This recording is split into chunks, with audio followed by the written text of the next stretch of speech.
just made it through the rain tree here, and welcome to tonight's Bitcoin Saigon Meetup. Bitcoin Saigon is the oldest public community here in Vietnam around cryptocurrencies, blockchains, and all the related topics. Have been running over events over the past 4 years by now. Had quite a few of the big names also from the cryptocurrency space. Andreas Antonopoulos, Roger Ware, Simon Dix, Tom Weiss, who was also the one who connected us recently to Thành, the speaker of tonight. I has been legacy financial markets trader before, and was then in 2012, 2013 one of the first guys to actually put out also some educational content about how to trade these cryptocurrency markets, which certainly have their own specialties. Tonight he will share with us a bit like the biggest lessons learned over the past 6 years trading in these markets, and hopefully also will help you to avoid some of the mistakes he made. Welcome, Thành. All right, thanks guys. I got this. All right, guys. Thanks for the introduction there, Dominic. My name is Saigon. Tên của anh là Tài. What? Nói chưa giảng nghĩa tiếng Việt. Okay, I'll be doing this presentation. I was asked to do all this in English, but I will also interject some Vietnamese in there to help out the Vietnamese community. Thanks for having me here today, guys. This is the first time that I've done any Bitcoin or cryptocurrency talk outside the United States, and it's also the first time I'm doing it in Vietnamese. I'm Vietnamese, but I haven't been here in 40 years. And there's not too many Vietnamese people to talk to in America about Bitcoin or cryptocurrencies. Okay, so đây là lần đầu tiên mà Tài nói vụ mà vấn đề mà tiền ảo với lại Bitcoin á trong nước Việt Nam với lại ngoài nước Mỹ. Hồi đó giờ chưa nói vụ vấn đề này ngoài nước Mỹ. Okay, let's go ahead and get started here.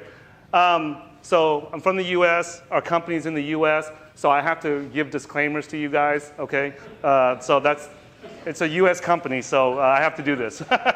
Okay. Basically, it says I'm not a financial advisor. Don't ask me what to buy. Don't ask me what to sell, and I don't know. Okay. So I can only share with you my experience and the mistakes that I made. Okay. Đây là tại vì cái công ty của anh bên Mỹ đó. Bởi vì bên Mỹ nó bắt buộc anh cái luật lệ bên Mỹ đó là mỗi lần anh nói vụ tiền ảo là Bitcoin đó, anh phải nói cho bà con anh em biết đó, là anh không có nói vụ vấn đề mà anh không có nói khuyên tụi bà con anh em nên mua cái này hay là mua cái nọ được. Cái đó là cái luật của bên Mỹ nó gì đó. Okay. Okay. Who we are and 8 reasons why you should listen to us. Okay. Every time I go to a conference and everything, guys, I'm always wondering who's the guy in front of there and why should I listen to him. Okay. Mỗi lần lúc mà Tài đi cái buổi hội như gì nè, lúc nào Tài cũng hỏi ngồi phía sau đó hỏi cái anh đó ảnh đang nói ảnh là ai mà xong mình lý do mình phải nên nghe lời ảnh hay là mình nên lắng nghe ảnh. Okay. Okay. So reason number one, lý do đầu tiên là we were one of the first and oldest cryptocurrency investing and trading channels on YouTube, on the internet that we know of. Okay. Our lawyers in America told us we can't say that we're the number one, because, even though there was none back then 6 years ago, okay? So we have to say we're one of the oldest, okay? So we started our first videos many years ago. We got several thousand subscribers following us. Lý do đầu tiên đó mà anh em nên nghe lời Tài đó là tại vì hồi đó là 6 năm trước đó, Tài với mấy bạn Tài đó là người đầu tiên đó để mở cái đài trên YouTube đó, nói vụ mua bán đầu tư trong tiền ảo, okay? Reason number two, okay, is that we were the first YouTuber to be featured in the state of Bitcoin by CoinDesk. So every year CoinDesk puts out an annual report, kind of like the State of the Union address in America, and I was the first one to be featured in that. Look at my funny face right there. Okay, so cái lý do đầu thứ nhì đó là bên mà cái hãng mà CoinDesk đó, mỗi năm đó, nó bỏ ra cái tờ báo đó, là cái sức khỏe của cái tiền ảo với lại Bitcoin rồi đó, xong rồi Tài là người đầu tiên mà người mà trader đầu tiên mà nó nói vụ mà trong cái mà tờ báo đó trước trong năm 2014. Okay. Cái lý do thứ ba, reason number three. Okay.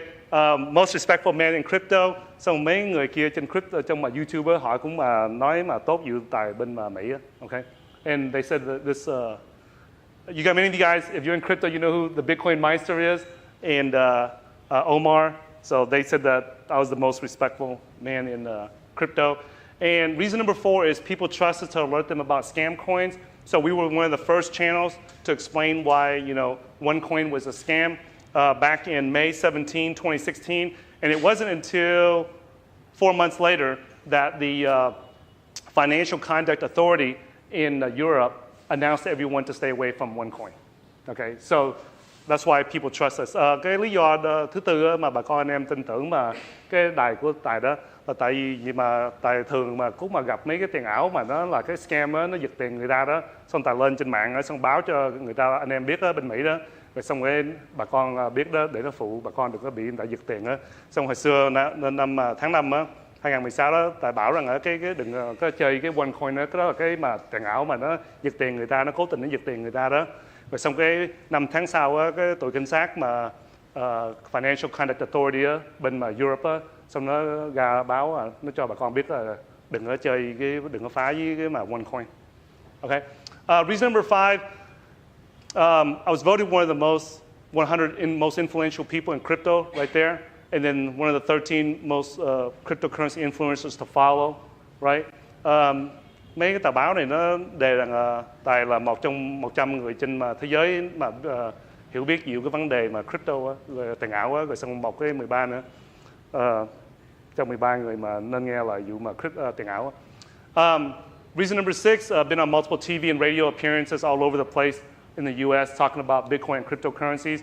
Lý do số 6 là lên TV xong là vô nói chuyện vụ Bitcoin với tiền ảo tùm lum mấy chân. Okay.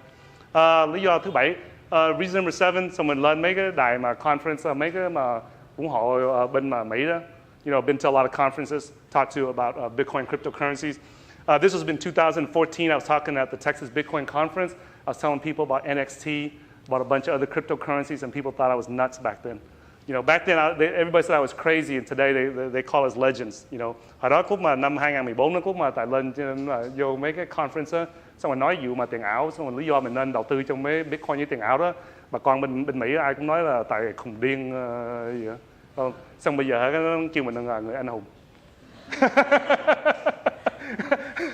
Bên Mỹ nó ngồi gì đó. Reason number 8, this is the most important reason why you want to listen to us, is because we have documented analysis. We have a saying in America that documentation trumps conversation. Okay, so you can say all the things you want, but what's to document what you're doing? So these are the calls that we made, before of what Bitcoin was at. And then if you follow some of our calls, you would have made, let me say that again. There could have been a potential 9 times growth in 1 year on Bitcoin call that we made here. My business partner, LeonFood.com, the Honorable Grandmaster, he's made a ton of good calls and choices on cryptos that's made tremendous. One thing that was very interesting was that during this last year, during the bull market, everybody was going after Ethereum. And we were one of the few channels to say that instead of putting our money in Ethereum, we're going to put it in Ethereum Classic. And it turned out it was 3 times better return. So sometimes some things, you can't just go after the popular ones only, okay? And then there's another one on Monero, the call that I made on Monero right there. And there was a, 12x in 10 months, okay? So cái lý do số 8 này đó, cái lý do thứ 8 này là cái lý do mà rất là quan trọng nhất đó, là cái lý do mà bà con anh em nên nghe lời hay là lắng nghe tới mà Tài đó không, là trong bên Mỹ đó mình nói cái gì đó mình phải ghi xuống giấy trước, xong bà con mới tin luận, xong rồi mà mỗi lần mà bạn của Tài á, với Tài đó thấy được cái cơ hội nào để mà đầu tư trong mà cái tiền ảo đó, xong rồi từ anh mà bỏ vô trong mà Twitter hết trơn, hay là bỏ vô video á, xong để cho bà con xem thử, okay? Okay. All right. Come on in, guys. Come on in. Come on in. You guys get to sit right here at the front. Right here. No, I'm just kidding. Go ahead. Sorry for being late. No, it's all right. Come on in. Grab a seat. Right? So I'm just going to go over some quick house rules here every time I speak in front of an audience. Right? House rule number 1, guys. This is a trading and investing meetup, and it's not a tech meetup. So don't ask me about the tech. Don't ask me about Merkle roots, private keys, any of that stuff. Our channel is dedicated to making money in cryptocurrencies. We really don't care about what the blockchain does. I mean, personally, there's things that we want the blockchain to do, but our channel is about making money in cryptocurrencies. So if you're here for, to learn what Merkle roots are or how to code in Python or something like that, this is the wrong meetup. Okay, sign up for a future one. Cái bữa hỏi bữa nay đó là Tài sẽ chú ý vô trong cái phương pháp mà mấy cái mà để mà mình đầu tư vô trong tiền ảo với Bitcoin thôi. Trên cái đài của Tài đó ít có khi nào Tài nói ngoài ra cái vấn đề mà dụ mà đầu tư trong Bitcoin với tiền ảo hết trơn á. Ok, nhiều người ta muốn nghe Tài nói dụ mà phương pháp để mình sản xuất cái mà blockchain hay mấy cái vấn đề đó Tài không có lo dụ mấy vấn đề, tại nó không có làm cho mình tiền được. Ok, cái lý do thứ hai không? Number 2 is do not ask me or anyone here for buy, sell, or hold advice. Okay, I'm just saying that again, okay, because we're an American company, so we have to disclose that. We're not licensed financial advisors, so we're not licensed to tell people what to buy, sell, or hold. Okay, cái công ty của Tài đó bên Mỹ đó, xong rồi bên luật pháp bên Mỹ đó, nó không có cho mình quyền đó, mình không có mà bằng giấy phép của tụi Mỹ để Tài không có quyền cho nói người ta mình nên mua cái này, nên mua bán cái nọ. Cái luật lệ bên Mỹ là gì đó. House rule number 3, do not send any bitcoins or cryptocurrencies to anyone here, including myself. Okay, that's extremely important. Okay, don't send anything to anybody. Okay, cái luật thứ ba ở đây không là bà con ở đây có hỏi mà anh em chị mà gửi cho họ mà tiền ảo hay là Bitcoin đó không, đừng có gửi.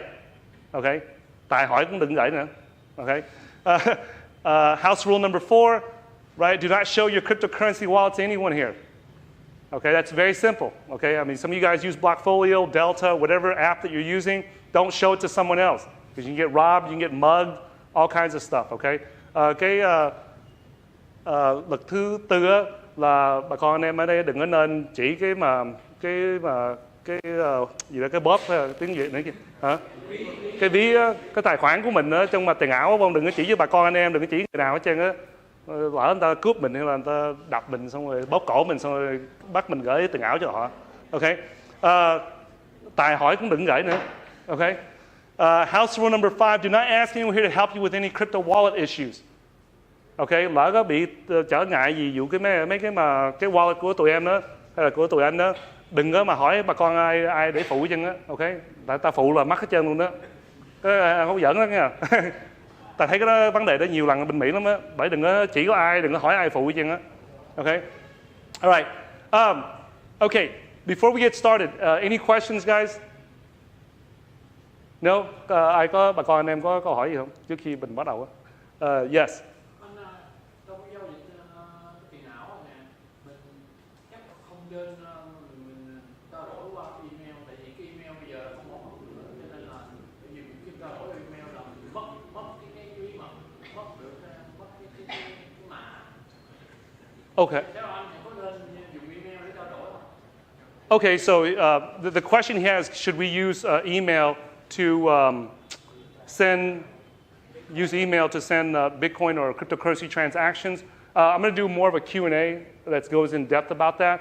But the answer is probably not. Trung bình đó mình không có dùng email. Mình có dùng email đó, mình dùng cái mà Proton Mail. Không thôi mình dùng cái mà mail mà Tutanota. Hai cái đó nó mà tiếng gì không biết gì nữa. Nó bảo vệ cái đúng rồi, nó giữ mà bí mật á, không có ai đọc được hết trơn á. Okay. So he asked if we should use emails when making cryptocurrency transactions, and my response to him is that probably not. Whenever possible, you want to make an in-face transaction, on Skype or anything like that. And then if you have to use email, use Proton Mail or use Tutanota because it has end-to-end encryption. So the sender and the receiver, only the sender and the receiver can read the email. While the email is traveling through the internet, if someone takes it and tries to read it, it's encrypted, so there's much more privacy. Okay, so all right. So I'm going to share with you guys the 10 lessons learned after 6 years of cryptocurrency trading and investing in the US. Okay, Tài sẽ chia sẻ với quý vị anh em dụ mà 10 cái bài học, 10 cái này mà 10 bài học là 10 cái sự thất bại mà mất hết mà nhiều tiền lắm, ok, để mà chia cho bà con anh em á, để đừng có làm mấy cái sai lầm này mà Tài làm hồi xưa, ok. Lesson number 1, okay, always use a hardware wallet. Always use a hardware wallet, okay. Bài đầu tiên là lúc nào mình cũng xài cái hardware wallet hết trơn á, không có khi nào mà mình dùng tiền ảo mình không có xài cái hardware wallet, okay. The number one cause of losses in cryptocurrency that we have seen with clients, with people we know, and everyone is that they just simply lose their cryptocurrencies.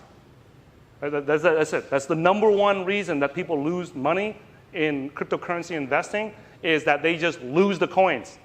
And a lot of people that got into Bitcoin in 2011, in 2012, 2013, most of those people, they just lost it because we didn't have hardware wallets back then. Okay?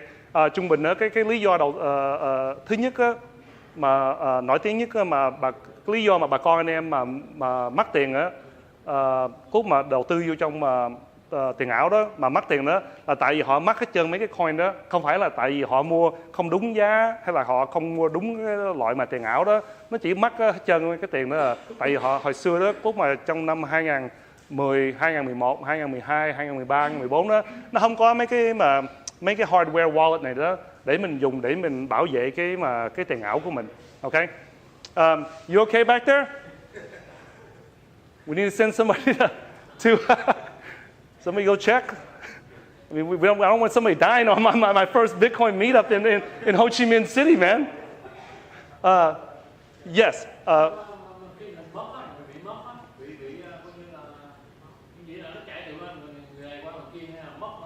Là mình mất cái password, cái private key á, rồi xong mình không có điều khiển cái tiền ảo đó nữa. Nhưng mà mất cái tiền nó nằm đâu? Thì nó nằm ở ngoài cái internet, cái mạng á, mà mình không có cái sự điều khiển của nó nữa, bởi mình không có không. Trừ khi mấy cái thằng mà nó hack á, nó cấp của mình á, nó vô máy tính mình nó cấp á, thì mấy thằng đó nó điều khiển được. Okay, so he asked, what did you just ask? I'm getting mixed up switching. Okay, no. He asked, so if you lose the Bitcoins and the cryptocurrencies, who has it? And I told him it's out there in the internet. It's out there in the ether. Or if the hacker, he asked also who controls it after you lose it. And I explained to him that the person, either if you lose it because you lost it, then it's out there and nobody has control of it. But if a hacker went into your computer and stole it from your computer, then that hacker has the control of your coins. Okay? So, the reason why we highly recommend that you guys use a hardware wallet is because it requires the hacker to have the hardware wallet in their hand and push the buttons both at the same time for it to work. Okay? Come on in, guys. Come on in. You guys want to grab a seat up here? We got the front row seats for all the people that came late. So, all right. So that's the reason why it's so important. If somebody from China, Korea, Iran, Iraq, or Russia or Mexico tries to steal your coins, they have to have the hardware wallet in their hand, and they have to push the buttons at the same time in order for them to take your coins. Okay? That's the reason why we highly, highly recommend using hardware wallets. Yes, sir. So what about paper wallets? No, we do not recommend paper wallets. Paper wallets is what we use in the past, but the difficulty that we've seen with clients and with customers using paper wallets, we do not recommend that. Okay? And most people, this allows you to put a pin on your thing. So even if you steal it from me, you still have to know what the pin is to access it. And that buys me time to go and move the coins over to a different wallet. Whereas if somebody breaks into your safe or into your house and they steal your paper wallet, there's no pin required. Okay? So cái câu hỏi mà anh hỏi đó là mình xài cái wallet tiếng Việt mình nói kêu là gì? Ví giấy. Vỉ hả? Ví. Ok, cái ví giấy, cái lý do mình không có xài cái ví giấy đó vô. Hồi xưa đó anh em mình phải xài cái ví giấy tại vì nó chưa sản xuất ra mấy cái mà nó chưa phát minh ra mấy cái hardware wallet này. Ok, mà cái lý do mình không xài cái mà ví giấy đó là tại vì á, là bà con mà nó vô nhà mình nó ăn cắp được đó thì cái private key nó nằm ngay đó đó, rồi xong nó có thể điều khiển cái tiền ảo của mình. Còn mình xài mấy cái hardware wallet này đó, mấy thằng mà nó muốn hack mình, nó ăn cắp mình, nó phải đập vô nhà mình, xong nó lấy cái hardware wallet, rồi xong sau đó nó phải biết cái pin đó, xong nó mới vô được. Lúc đó nó cho mình thời gian đó để mình đi mà đổi, mình chuyển cái tiền đó qua cái wallet khác. Okay? Bởi đừng có xài cái paper wallet. Follow up on your question. There's a lot of people that's being cheap and they want to save money, so they want to use the paper wallet. Do not do that. Do not do that. These wallets cost like $100 each. Invest in the wallets. Now, under U.S. law, I can tell you to invest in the wallets because it's just a hardware device. Okay, it's not an investment. Okay, so you can buy the wallets. Okay, and we highly recommend that you do that. Okay, notice it's the only one of the few things that we recommend on this presentation. Recommend. Okay, and there are many companies out there in the hardware wallet space. We only recommend Trezor and Ledger for many technical reasons that I won't get into, but on our channel, we only recommend things that we've ran several millions of dollars through. Okay, so we don't recommend anything that we haven't ran millions of dollars through that device and make sure that it's safe. Okay, cái lý do mà tại khuyên mà bà con anh em mới xài cái Trezor với lại mà cái Ledger đó, cái hai cái hiệu đó là tại vì á là Tài với hãng Tài đó, cái công ty của Tài với lại mấy người bạn của Tài đó, với mấy người khách hàng của Tài đó đã cho hết mấy triệu đô la tiền Mỹ vô trong mấy cái wallet này rồi đó, rồi xong gai vô hết mấy năm nay rồi đó, rồi xong rồi không có bị mắc đó, bởi vì chưa bị mắc, hơn là chưa bị mắc đó không, rồi xong rồi bởi vì Tài với bạn cái công ty của Tài đó mà khuyên bà con anh em xài hai cái wallet này đó nó an toàn hơn. Tài không dám khuyên bà con anh em xài mấy cái wallet khác đó, tại vì mình chưa thử được đó. Xong trên đài của Tài đó, Tài chỉ nói dụ mấy cái vấn đề mà Tài thử rồi đó, xong biết rồi đó, xong mới nói, chứ không có thử rồi mà chạy ra nói với bà con, xong bà con mất tiền rồi xong lại đập Tài chết mất công lắm. Ok, bây giờ Tài lớn tuổi rồi không quýnh lộn được nữa, bởi vì mà lại tự bảo vệ không được. Okay, so we're not comfortable recommending other wallets. And here's an example, guys. We said on our channel, we tweeted out for people to use the Ledger and the Trezor. And somebody said you can use that new one by John McAfee because he created the McAfee software. And, you know, to me, he's a hilarious dude in crypto. Okay, but he has the, what is that some new wallet he just came out with. And they all claimed it was unhackable, and it was hacked within like the first week or two. Okay, so that's why we know these wallets have been around for, you know, several years already. So we are much more comfortable recommending these wallets versus any new ones. Even if you come out with a better one that's new, I'm still not going to use it and recommend it. I'm going to let somebody else use it, transfer millions of dollars into it, wait for somebody to hack it, and then if it doesn't get hacked after a few years, then I'll consider using it. Okay, so. Okay, crypto lesson number 2 here, hardware wallet support. It's extremely important, guys, that moving forward, starting somewhere at the beginning of this year, moving forward, we do not invest or trade coins that we cannot put on a hardware wallet. Okay, so từ đầu năm tới bây giờ đó, cái Tài chỉ nói rằng cái phe của Tài đi, với khách hàng của Tài đó, Tài không có khuyên người nào mà mua bán hay là đầu tư trong cái tiền ảo nào đó mà mình không có giữ trong cái hardware wallet được. Cái tụi nó mà nó không có bỏ tiền bạc, nó không có ghi ra cái software để mình bỏ tiền vô trong cái hardware wallet được không, là Tài với mà mấy bạn Tài hả là không có đầu tư vô trong cái tiền đó, không có trend muốn làm gì chân á. Okay, so here's the thing, guys. I want you guys to ask yourself a question, guys. You know the bull market was huge in 2017, right? And why hasn't the crypto project created hardware wallet support? You got to ask yourself, right? If they claim that they're a good project, you know, everybody out there says that they're a good blockchain project, they're going to be the next Bitcoin, they're better than Bitcoin. Okay, let me just see you write some software, a few lines of code, so that you can have hardware wallet support, submit it to the hardware wallet company so they can review it, make sure it's safe, there's no bugs in there, and then make it available to the public. How come you haven't done that already, right? For example, Bitcoin Private had wallet support in less than 6 months. They had a fork earlier this year, and in less than 6 months, they wrote code and they submitted it to Ledger hardware wallet, and then Ledger reviews it, and then they put it back and they make it available to the public. I talked to the CTO of Ledger, the average cost of adding a coin to the Ledger hardware wallet is somewhere around 60 to 80,000 US dollars.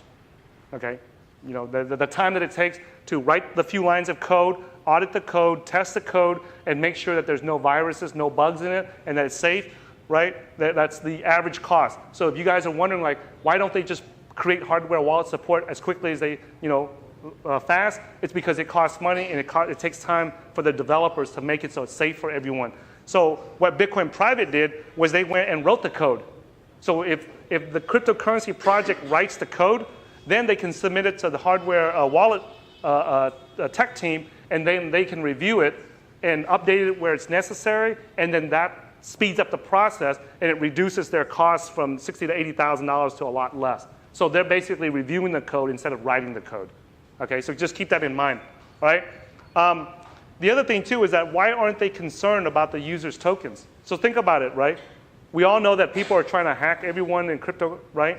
So why aren't they taking the time out? These projects raise $5, $10, $20, $50, $100 million. Why don't they set aside $50,000 or $100,000 to write the code, submit it to Ledger, so that they can have hardware wallet support? So you have to ask them, like, hey, if they're not doing it, they don't care about the users, right? Because think about this, if you guys raise $10 million and it costs about $60,000 to $80,000 to get hardware wallet support, wouldn't you guys invest in it? If you raise $10 million, you probably have the coins that you need to protect yourself. So why aren't you doing that to protect your project and your users? Okay, so anybody that doesn't have hardware wallet support right now, right, we don't even bother looking at it. Okay, so this is important, so I got to go over it in Vietnamese for the people in here, okay? Từ đầu tiên năm nay tới bây giờ đó, bên Tài đó không có đầu tư hay là không có nhìn tới cái tiền ảo nào đó mà nó không có mà hardware wallet. Tiếng Mỹ nó kêu mà hardware wallet support đó, là cái tiền ảo mình giữ trong mấy cái hardware wallet này được, không? Thí dụ như cái mà Bitcoin Private đó, nó mới ra hồi mà đầu năm đó, trong vòng dưới 6 tháng đó, là tụi nó ghi ra cái software đó, rồi xong tụi nó đưa cho cái hãng Ledger đó để cho tụi nó xét lại đó, để cho không có virus, không có bugs ở trong đó, rồi xong rồi trong vòng mấy tháng hả, là cái mà tụi mà Bitcoin Private đó nó có cái hardware wallet support đó, xong bà con anh em sẽ mà gửi tiền trong xong giữ vẫn được, ok? Xong rồi cái câu cuối cùng nữa ông là Tài hỏi rằng ông là why aren't they concerned đó, sao mà cái tụi mà cái phe đó mà nó đang làm cái software đó mà nó không có lo lắng gì cho bà con anh em mà mắc tiền nữa. Sao lý do tại sao mà nó lấy được hết 10 triệu hay là 20 triệu, 30 triệu đô la tiền Mỹ đó để nó tạo ra của bà con anh em đó. Lý do sao mà không bỏ ra 60-70 ngàn đó? Tại vì cái số tiền mà để mà cho cái hãng Ledger nó lúc mà Tài nói chuyện với cái thằng CTO của cái hãng Ledger, nó bảo rằng mỗi lần nó gắn cái tiền ảo mới vô trong cái Ledger đó là nó từ 60 tới 80 ngàn đô la tiền Mỹ lần. Rồi xong cái hãng mà nó có mà 10 triệu, 20 triệu, 100 triệu đô la đó, tiền Mỹ đó, sao lý do tại sao nó không bỏ ra 60-70 triệu, 60-70 ngàn để nó ghi ra cái software để cho nó đưa cho hãng nó xem thử rồi nó sạch sẽ không đó, rồi xong rồi nó cho bà con anh em xài. Tại vì bà con phải nghĩ đó là cái hãng mà nó không có lo cho cái người mà dùng cái tiền ảo đó, mình lý do gì mình nên đầu tư vô cái tiền vô cái hãng đó làm gì? Okay, so all right, lesson number 3, guys. Volume and liquidity. Okay, this is extremely important. This, by far, is one of the biggest mistakes that we made. One of the biggest mistakes we made in the last 6 years is that we invested in cryptocurrencies that had no volume and liquidity. So you get into something that's for $5,000, $10,000. You know, there's many people I know that they put $1,000, $5,000, $10,000 into a cryptocurrency, and 2-3 years later, it's over $1 million. I mean, we've seen it. You know, we have several clients that had situations like that, so that's not uncommon, okay? What is uncommon is that when it goes up to $1 million, how do you sell it, okay? Are you here for the Bitcoin meetup? Yeah, just grab a seat, okay? So volume and liquidity is important. Like right now, as of right now, we do not look at any cryptocurrencies that if we want to unload, like let's say $100,000, if we can't just click a few mouses and then get rid of it, we don't even bother with it. Okay? So, một cái sai lầm mà anh với mấy bạn Tài với mấy bạn Tài làm đó không?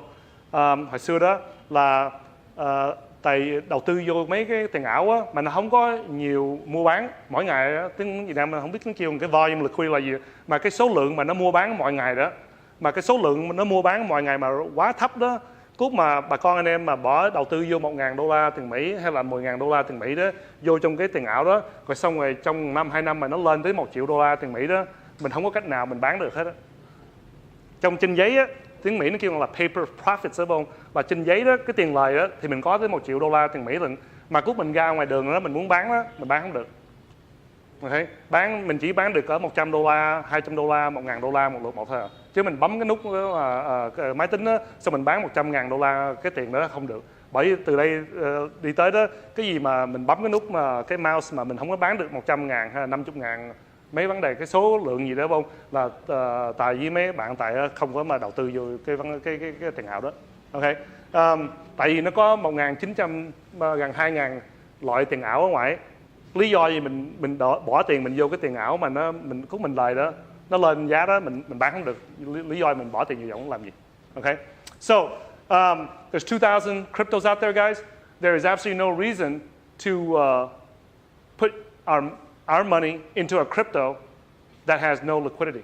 You make $100,000 profit, you make some profit, you go to click a mouse and you can't sell it. There's no reason for that when there's 2,000 cryptocurrencies out there that you can go and put money into any one of the other ones. Okay, so just be aware of that. Với lại cái vấn đề, I'm going to talk about two things here: the slippage and the transaction cost. Okay, slippage in English it just means that this is the price that the sellers want to sell it for, and this is the price that the buyers want to buy it for. The sellers want to sell it for $100, but the buyers only want to buy it for $90. So the difference between the $90 and the $100, that $10 difference, is what we call slippage. Okay? So in English, we would say like, hey, you know, if I say like, hey, I got slipped $10 on this trade, or I got slipped $10 on this transaction, that means that whatever price that I wanted to buy it or sell it at, I got it at a price that was $10 different from what my eyes saw and to what the reality was when I finished the transaction. Okay? So the reason why the slippage, well, let me explain this in Vietnamese real quick. Cái chữ mà slippage ở tiếng Mỹ đó là cái ý nghĩa đó là mình muốn bán cái gì đi, cái bà con muốn bán cái tiền ảo đó hay là cái món đồ gì đó cho $100 đi, rồi xong cái bà con mà muốn mua đó, họ chỉ muốn mua cho $90 thôi à.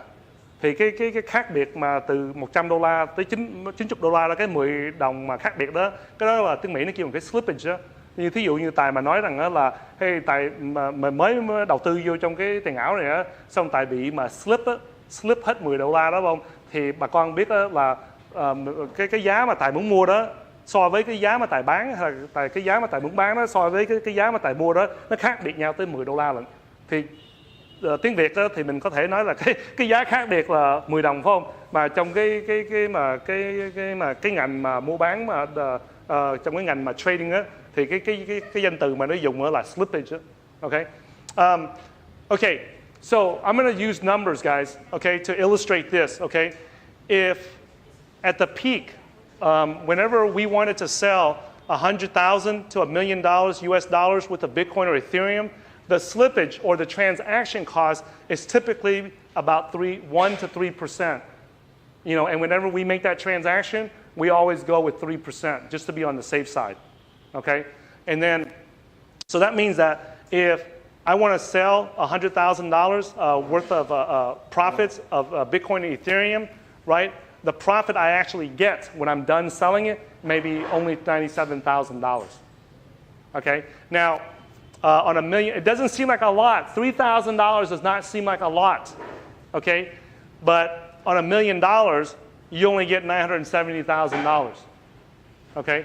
Come on in, guys. Come on in. Come on in. Grab a seat, okay? So cái slippage này đó nó rất là quan trọng. Mình đầu tư vô trong tiền ảo đó, mình phải hiểu biết cái vấn đề cái slippage này là nó rất là quan trọng đó. Là tại vì á, thí dụ như mình lời được $100,000 đi, ok, mình lời được $100,000 đó, cốt mà trên giấy tờ đó, cái tiếng Mỹ nó kêu cái paper profits đó, cái giấy nó là tiền lời trong giấy đó, thì nó có 100.000, mà thiệt tình đó cốt mình bán xong rồi cái mình đổi ra tiền Mỹ đó, nó chỉ được có 97.000 rồi xong bà con ở đây đó từ tiền Mỹ đó mình mà cần mà đổi ra tiền Việt đó, tiền đồng đó phải không, thì phải mất thêm cỡ 2-3% nữa. Bởi vì trên giấy đó thì nó đề rằng đó là mình lời được bao nhiêu đây, mà cái thực tế đó lúc mình lấy được cái tiền lời được mình xài được đó thì nó ít hơn, nó rất ít hơn. Mà $3,000 trong $100,000 đó thì mình thấy đó, mình không có nghĩ rằng cái số tiền đó nó rất là nhiều. Tại vì bà con anh em á, bỏ vô 5.000, 10.000 xong bây giờ nó lên được tới 100.000 tiền lời rồi đó. Mình mừng quá, mình nghĩ $3,000 nhầm nhò gì, phải không? Nó muốn cái mà tụi nó muốn lấy 3.000 thì lấy đi. Xong mình lấy được 97.000 tiền lời, đúng không? Mà thực sự đó, của mình lấy lời được $1 triệu mà tiền Mỹ đó, đúng không? Mình bắt hết $30,000. Cái đó là thường nữa. Mỗi lần mình bán mà $1 triệu đó, đúng không? Mình chỉ lấy được mình lấy được 970.000 là mình hên lắm rồi đó. Okay. Okay. So here's another. Now this is on something that's popular. Cái này là cho mấy cái mà tiền ảo mà nổi tiếng như Bitcoin với Ethereum. So that's like a 1 to 3% slippage on something that's popular like that. But on something that's an altcoin, right? Like Neo, let's say for example Neo and Decred, the transaction cost could be 5 to 25%. Now I know Decred is about 20%. Okay? So that means that if you have 100,000 profit, you're only going to walk away with about 75,000. Okay?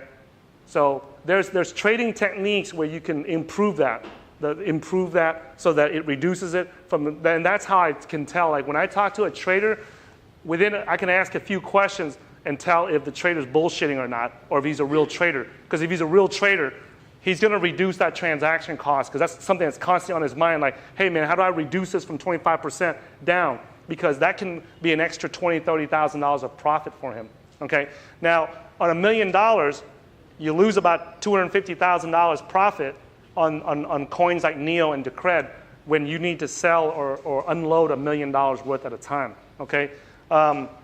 So cái này rất là quan trọng đó. Ngoài mấy cái tiền mà ảo mà nó không có nổi tiếng đó, giống như Bitcoin với Ethereum đó, mấy cái tiền ảo như Neo hay là Decred đi, mình thí dụ như mấy cái tiền ảo đó đi, trung bình đó, cái tiền mà slippage hay là cái transaction cost của mình đó, nó từ 5% tới 25% nữa. Bởi trên giấy đó mình lời được hết $100,000, mà cái sự thật đó lúc mà mình bán xong hết trơn, mình đổi ra tiền Mỹ đó, ok, mình chỉ nhận được có 75.000 thôi.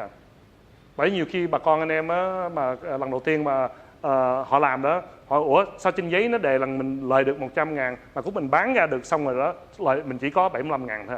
Rồi xong rồi trong $1 triệu mà đô la mà tiền Mỹ đó, mình bán cái này á, hết 1 triệu phải không? Mình lấy được chỉ có 750.000 thôi. Mình không có lấy được hết trơn 1 triệu được. Xong một cái vấn đề, một cái lý do mà lúc mà Tài nói chuyện với cái người trader khác đó, Tài biết là họ là mình nói giỏi hay là không đó, là Tài hỏi nó coi cái slippage nó bao nhiêu. Cúc mà nó bán 100.000 á, Tài hỏi 1-2 câu là mình biết là nó xạo mình hay là nó nói dốc mình hay là nói thiệt mình là tại vì trong vòng đó Tài hỏi nó, ê Cúc mày bán mày lấy lời mà mày bán $100,000 tiền Neo đi, cái tiền ảo Neo đó, cái slippage nó mày bao nhiêu. Mà nó mà không biết á thì trung bình á, một là nó chỉ mà nó khờ nó không biết á, hay là hai nó xạo mình. Ok. Còn nhất là mình hỏi nó, Cúc mày bán $1 triệu tiền Mỹ đó, mày lấy được bao nhiêu? Anh lấy được bao nhiêu, chị lấy được bao nhiêu, em lấy được bao nhiêu, đúng không? Mà nó nói rằng thì mình lời 1 triệu thì mình bán mình lời được 1 triệu. Mấy đó là mấy nói dốc đó. Tại cái sự thật đó, của mình bán 1 triệu đó lấy được chỉ có 750.000 đó, cho mấy đứa mà mấy người mà không biết mà trade đó, không? Cái đó là rất là tốt rồi đó. Còn mấy người ta trade đó thì nó lên cao một chút xíu, mà nó cao được một chút xíu. Okay. Somebody had a question over here. Yeah, what's up, Coy? Cái phí đó là Binance hay là anh Tài mang về tài khoản của Tài? Không. Mang về cái account, bank account ở bên Mỹ không chịu bắt cái phí đó. Cái này hả? So the Phí Binance, right? No, that's not. Okay, so he asked the question, when I say that there's a 25% transaction cost, he's asking me, is that the transaction fee? Because like Binance and most of the exchanges, they charge a 1/4% transaction fee. And that's not what I'm talking about. What I'm talking about is that on paper, let's say that you see the price, right? The price is here. The current price of the coin that you're trading is here. And on paper, it shows that you have $100,000 profit. But when you actually go to sell all of it, you actually only get about, 97,000. Well, in the case of Neo Decred, In other words, if you click the mouse right now, you just load up your order and you say, hey, I want to sell $100,000 worth of Decred, and you click the mouse, right? 25% of it's going to be gone. You're only going to get about 75% of what you see on paper. Okay? Now, if you guys, some of you guys look confused and you're like, what is he talking about? Okay? When the first time that you do it, you'll learn very quick what I'm talking about. You'll learn, like, where the hell did my $25,000 just go? And you'll like, hey, man, that dude ties in. He was talking about that rainy day in Ho Chi Minh City, you know, at the hub, you know. He said something, man. I got to watch that video again, okay? Cái câu hỏi mà Khôi hỏi sau lưng đó là Khôi hỏi rằng cái 25% cái tiền mà chi phí đó là ở đâu nó ra đó. Tại vì mấy cái exchange đó như Binance, như Coinbase, mấy cái exchange nổi tiếng mà lớn đó, nó chặn mình chỉ có 1/4% thôi à. Để cúc mình mua bán đó. Cúc mà các em mua mà $100, bán $100, $200, $300 đó, nó 1/4% đó. Mình không có thấy được, mình không có để ý được. Và cũng mình bấm vô, mình thí dụ như mình có $100,000 tiền mà Neo hay là Decred, mình bấm một cái đó, mình trên giấy đó, thì nó lời 100.000, mà mình bấm ra cái cúc mình nó bán xong hết trơn đó, mình chỉ còn có 75.000 thôi. Đó là cái vấn đề mà anh nói đó. Okay. Any other questions? Yes. What's the difference between slippage and spread? The spread, yeah, the spread between the buy and sell is the spread is what you see. Like something is listed for $100. The seller is selling it for $100, and the buyer says, "Nah, I want to buy for 90." So the spread between that, if I say, "Hey, what's the difference? Hey, what's the spread on that on Neo?" and you would respond back and you said it's a $10 spread. The slippage happens after you actually do it. Slippage is the volume that you have. Well, no, the slippage is what happens after the transaction is complete. So after you make the sale or the buy transaction, when it's completed, what is the final outcome? So most people, they see the profits on paper, but they've actually never sold it, so they don't realize that that's what happens when you actually click the mouse and sell it. Okay? So, all right.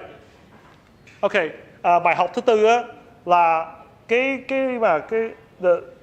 the fourth lesson here, guys, is that the coins that we look at now, we don't want a cancerous coin. The community, like the coin, like if you go into like Dogecoin, everybody's joking around, having fun about it. Nobody's, calling you crazy. You're a nutcase. You're a shitcoin pumper. They don't call none of that, right? It's a very friendly community, and that's why Dogecoin has been successful, even though everyone knows it's a joke, right? I know nobody takes Dogecoin seriously, but because it's friendly and non-cancerous, it's not cancerous, right? People get into it, okay? Cái bài học thứ tư đó là mình cũng mà tụi anh cũng mà Tài với mấy bạn Tài á, đầu tư vô trong mà cái tiền ảo đó.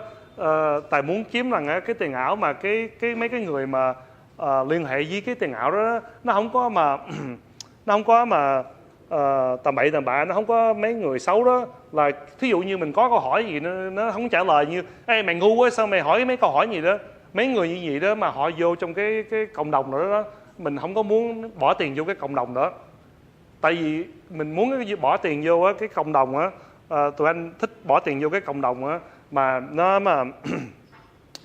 mình hỏi có câu hỏi gì đó hay mình cần phụ gì đó, bà con anh em chịu trong cái cộng đồng đó nó chịu phụ mình, ok? Bởi vì cái lý do là cái tiền ảo mà như cái Dogecoin đó, tiền con chó đó, không? Ai bà con bên Mỹ cũng biết là cái đó là chỉ dẫn chơi thôi, cái đó phải tiền thiệt đâu, mà ai người ta cũng bỏ tiền vô trọng hết trơn á. Tại vì cái lý do là tại vì á cái cộng đồng nó rất là hiền lành á, ai vô nó dẫn chơi nó cười nhau thôi. Okay, so that's why I like it, okay, so if they're not friendly to new users, I really don't want to put money into it, okay, because the coin goes up in price based on the community that it builds around it, okay. So that's lesson number 4, okay. Lesson number 5 here, right, is that they understand professional software engineering, okay? Now, I'm going to explain this because a lot of people are not aware of this. Pretty much like all the software that we use today, it's centralized somewhere, okay? And it's what's called a client server, okay? Now, I said earlier that I was not going to talk about tech here, okay? So I'm feeling guilty because I'm talking about tech now, okay? But this is a very important concept, okay? The software we use today has a primary server somewhere. So we use Facebook, we use Google. They have massive server farms, okay? Right here. And then everybody connects to that server, okay? Everybody connects to Facebook, everybody connects to YouTube, everybody connects to Google, all right?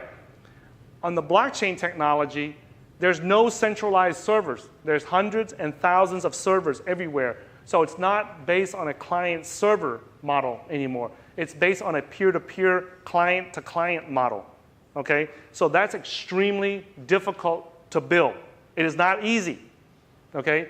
You know, cars are easy to build, okay? Building a rocket that goes to the moon, that's not easy to build, okay? Building a rocket that goes to Mars, that's not easy to build. So if somebody comes along and says, oh, that's easy. Yeah, we just weld some metal together, put some gasoline in it, and we go to Mars. Well, you know they're full of BS. They're full of crap because that's not easy to do, okay? So whenever you guys, whenever we look to invest into a token or a project, we always ask ourselves, do the guys that write the software, do they understand how software is built, right? Because usually we want to invest into projects where the software developers are professional software engineers. They're not guys that play video games on their mom's couch, in their mom's basement, and then now they're writing, a multi-billion-dollar software project. That's not the reality, guys. The reality is they don't know how to do that. Okay, that's just the reality. Okay, and they understand how to scale software to millions of users. Okay, the cost to have like 1 million users use your software, it doesn't matter what kind of software it is, right? Is usually about $5 to $7 to $8 million to $10 million.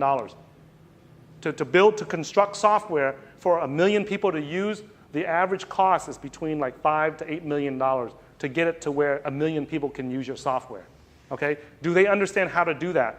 Do they understand how to put, link up all the server farms from around the world? How these clients connect together and send information to each other, okay? Most people don't understand that, okay? Most people, they might be a front-end developer. They might write software for the front end. They might write it for the back end and stuff like that, but they don't understand how the big picture works, okay? It's like building this building right here. Somebody might be really good at the plumbing. Somebody might be good with the electrical. Somebody might be very good with the concrete. But they don't know what the whole building is supposed to look like when it's done.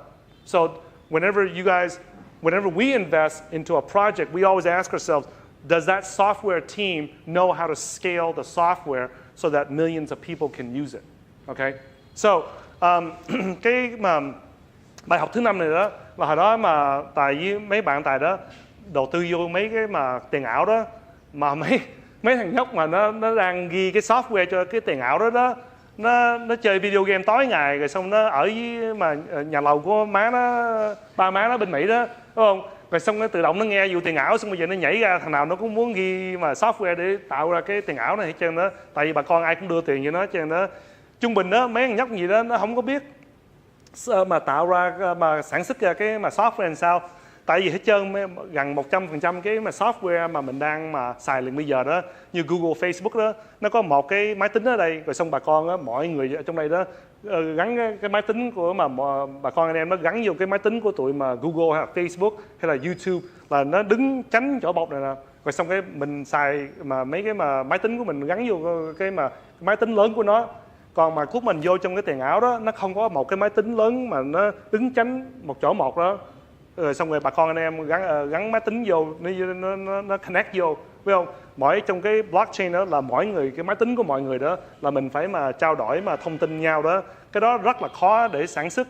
Trung bình đó mình sản xuất mà software thường thôi là như Google software mà mình để cho 1 triệu người để dùng được đó.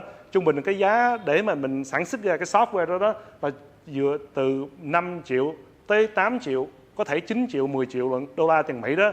Mình mới sản xuất ra được cái software mà 1 triệu người ta dùng được.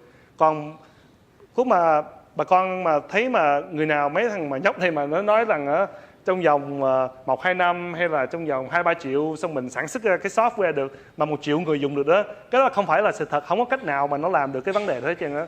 Tại vì mấy tụi mà professional ở bên Mỹ đó, mỗi cái software mà làm được 1 triệu người xài đó tốn nhiều tiền lắm đó. Okay, lesson number 6 here. They recognize the importance of marketing, guys, right? The success of any product or service is its ability to market and sell, okay? Don't be fooled by the folks who don't understand business and entrepreneurship and about sales and marketing, because they all believe that, hey, we got good technology and everyone's going to use it, and that is not true, okay? I come from a sales and an entrepreneurship background. I used to work in sales for many years, okay? And I can tell you that I don't care what kind of business that you're in, what kind of product or service that you have, if you don't have a good sales team, you ain't going nowhere, okay? You got to have a good sales team in order to push your products and sell your products and services out there into the world, okay? If you don't, no one's going to buy it, okay? In America, there's a lot of products and services that are really good, and many of you guys may not even know about it because there's nobody out here selling it over here, okay? Now, there's products like, like Herbalife. I'm sure many of you guys, if you're into crypto, you've heard somebody talk about Herbalife. What's the other multi-level marketing stuff that they sell over here? Okay, they do a pretty good job of selling it over here, but they don't do a good job of selling in America because nobody pays attention to that stuff. Okay, so it's all in sales. If you notice, all the airplanes that we use around the world, they're all made, most of them are made by Boeing because they got a good sales team. Many of you guys are using the Mac computer. It's because they got a good sales team. Many of you guys use the iPhone. It's because they got a good sales team and they're pushing their products out to people, okay? Cryptocurrency is no different, guys.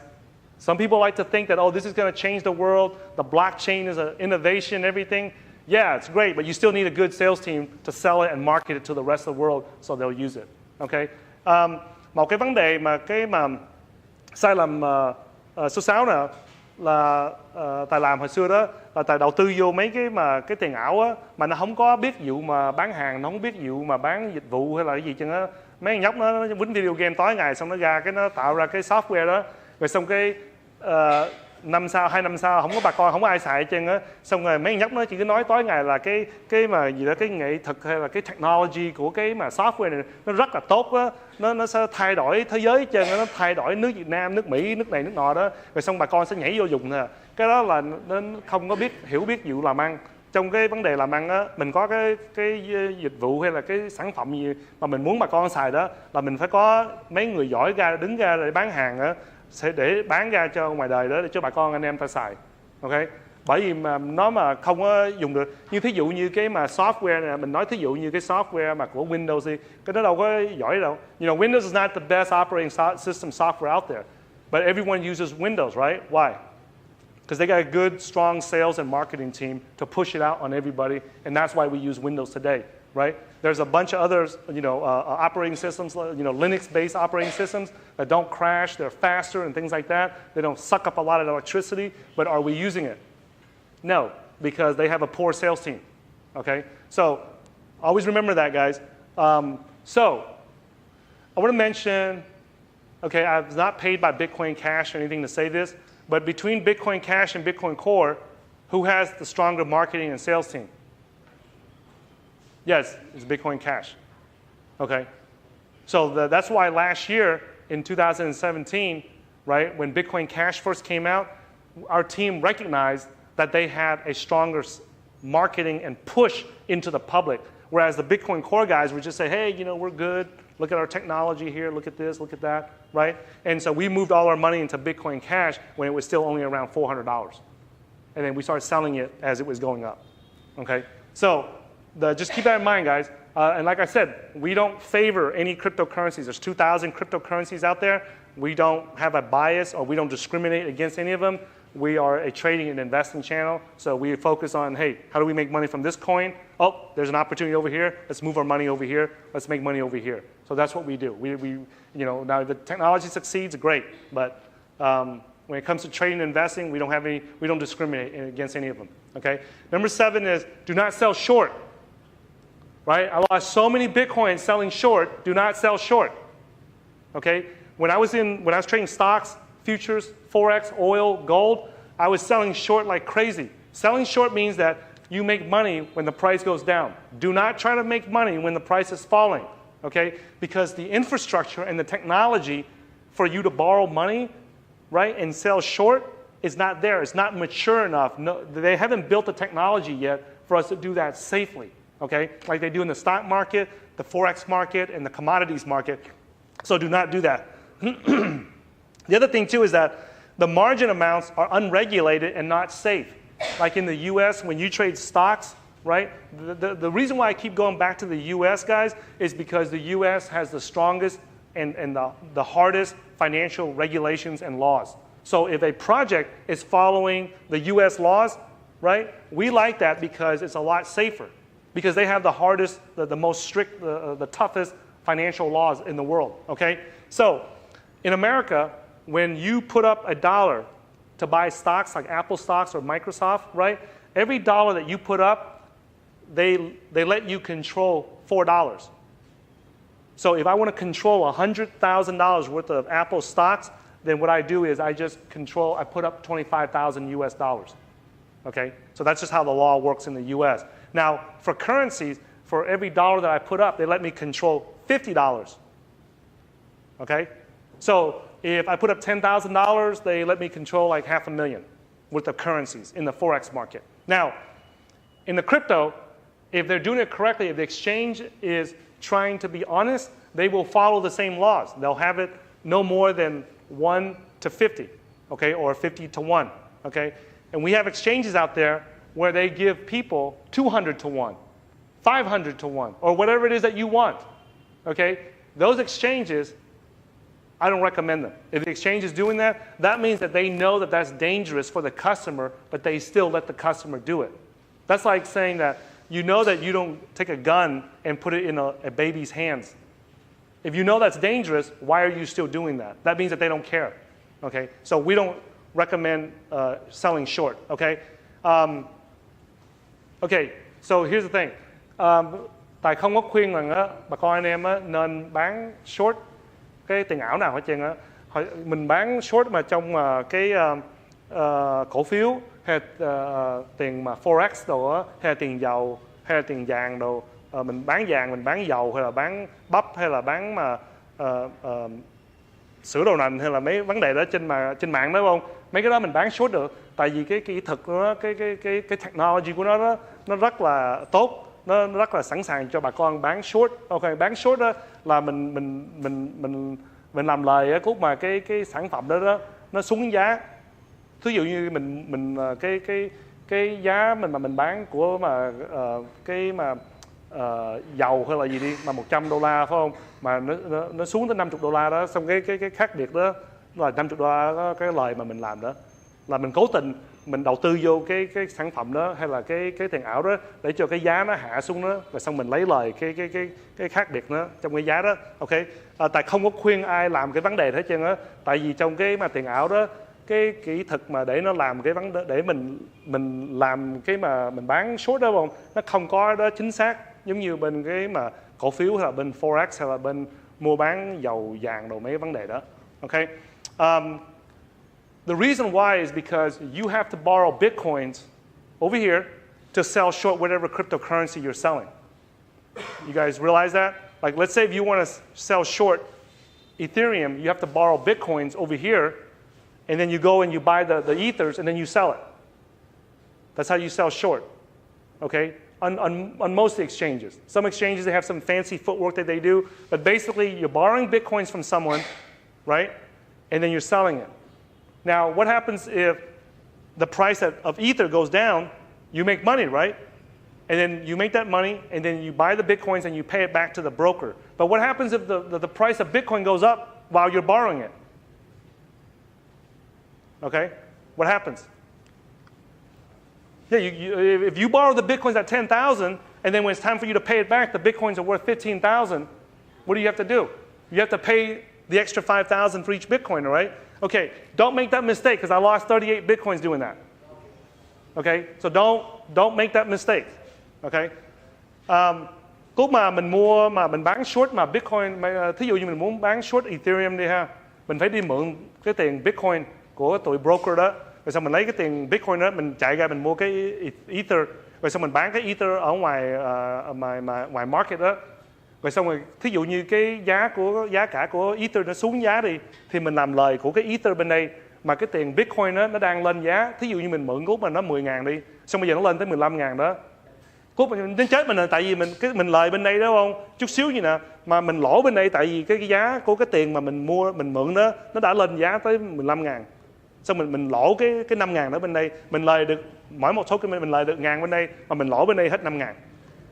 Xong rồi cái này Tài không có khuyên đừng có làm bán short. Nghe nhiều người mà trên mạng đó họ nói là ê giờ nào tôi đang bán short này rồi xong bán short nọ xong lời trong vòng 50 phút mà lời đó không, mà lúc mà nó lỗ hả, nó lỗ chết mình luôn đó.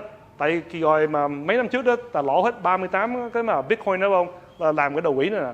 Tại hồi đó Tài quen có kinh nghiệm mua bán short trong cái mà cổ phiếu á, với lại mà forex, với lại mà bán dầu rồi đó, với bán vàng đó trên mạng đó.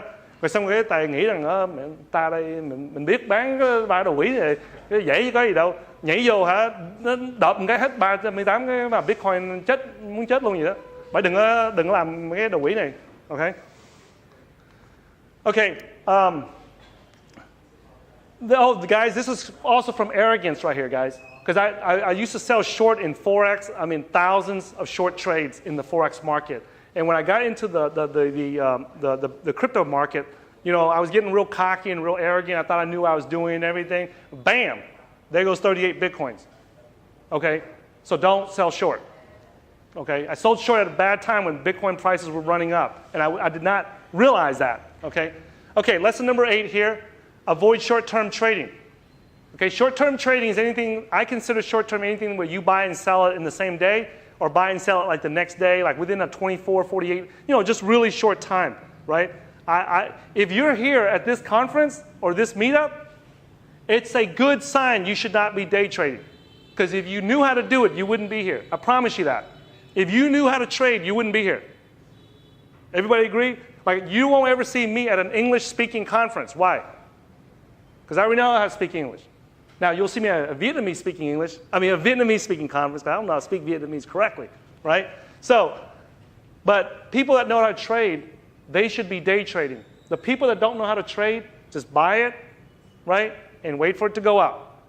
Okay, don't sit there and try to come in and out of the market, because the transaction fees and the taxes will kill you. Especially if you guys are from the EU or from the US or from Australia, any of the Western countries, they charge the hell out of you for short-term capital gains tax.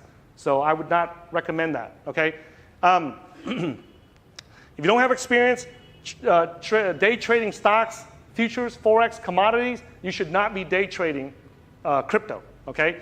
Long-term trend trading has more room for error. If you look at the long-term on daily charts and weekly charts, you can be a beginner and make a lot of mistakes. You can make a lot of stupid mistakes and still be profitable if you are looking to trade the trend. You know, the trend on cryptocurrencies is going up. Right now, we're in temporarily bear market, but the overall long-term trend is up. If we just be patient, right, and wait for that, you'll do a lot better. The trend is your friend, guys. Okay? Mình Tài không có khuyên á, là bà con anh em mà không có biết mà day trade mà cổ phiếu với lại forex á, đừng có nhảy ra xong rồi vô trong cái Bitcoin á hay là tiền ảo đó xong bắt đầu mà day trade. Cái đó là không phải là cái khu vực mà mình nên tập luyện cái day trade. Mình muốn tập luyện mấy cái vấn đề đó, mình nên học trong mà cái mà stock không là cái forex á, để cho mình có kinh nghiệm rồi đó, xong mình mới nhảy ra đây làm mình mua bán day trade cái vấn đề này. Trung bình á, Tài khuyên á là bà con anh em á nên mà trend trade đó là mình đầu tư vô cái tiền ảo đó, rồi xong mình chờ vài tháng, mình chờ vài năm đó cho nó lên giá đó, rồi xong cái mình bán lại cái mình lấy cái tiền lời đó. Ok. Bên với lại mà bà con anh em mà đang nghe cái video này đó mà ở bên nước Mỹ hay là bên mà Europe hay là bên nước Úc hay là bên Canada đó, mình đừng có nên mà day trade cái vấn đề này, tại vì bên bển nó mỗi lần mình làm cái trade đó, chính phủ nó chạc thế mình cho cái mà nó kêu bằng cái short term capital gains tax đó, nó chạc tới mà 20% lận, không? Mỗi lần mình mua bán gì đó nó chạc 2%, 20%, rồi xong mình không làm thế đúng đó, nó chạc mình có thể là mình mà làm một năm mà hơn mà 300-400 ngàn đô la một năm đó, nó có thể chạc mình tới 32, 35, 37% lận, tùy theo. Rồi mình làm mà hơn mà 500 ngàn một năm đó, nó chạc mình tới 37%, rồi xong mình tính thêm 3.8% của ông tổng thống Obama đó, mình phải trả cái đó vô, tính nó vô nữa hết 41% rồi.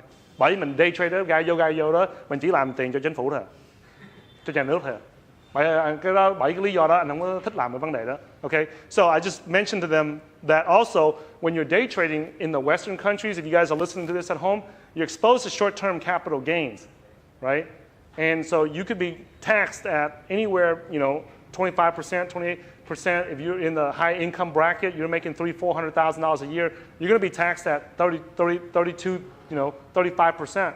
And that's not worth it. And then if you're making over $500,000 a year day trading, right, then if you're going to be paying the 37% short-term capital gains tax, right, they're going to treat it as income. They're going to treat it as ordinary income in some places, depending upon how you set up your tax structure and your business entity and your trading entity. And now you're ending up paying 37% for it, plus the 3.8% Obama tax. And then if you're in California, you got to add another 13% tax on that. Với lại nhất là bà con bên Cali mà đang nghe cái video này đó, mình phải cộng thêm cái 13% tiền thuế bên mà cái tiểu bang Cali nữa. Cái đó là hết 55% rồi. Vậy là mỗi $1 mình làm đó, chính phủ nhà nước nó lấy hết 55% rồi, 55 cent rồi. Cái đó mình nên làm cái vấn đề đó làm gì? Okay, alright. So tài khuyên đó là mình chỉ mua thấp rồi xong mình chờ nó lên cao đó trong vòng vài tháng, vài năm đó, rồi xong cái mình bán xong lấy lời. Okay. Lesson number 9 here. Okay. We do not recommend more than like 30 to 40 coins in your portfolio. The reason why is because mathematically there's not much difference. Okay. The reason why we have more than one coin in our portfolio is because, are you CZ? Yeah. Yeah, no, you in the black shirt. I swear, I looked up and then I thought it was CZ from Binance, the CEO of Binance. Yeah, you look just like it, man. I thought that was you. I was like, what are you doing here? You don't need to be here, man.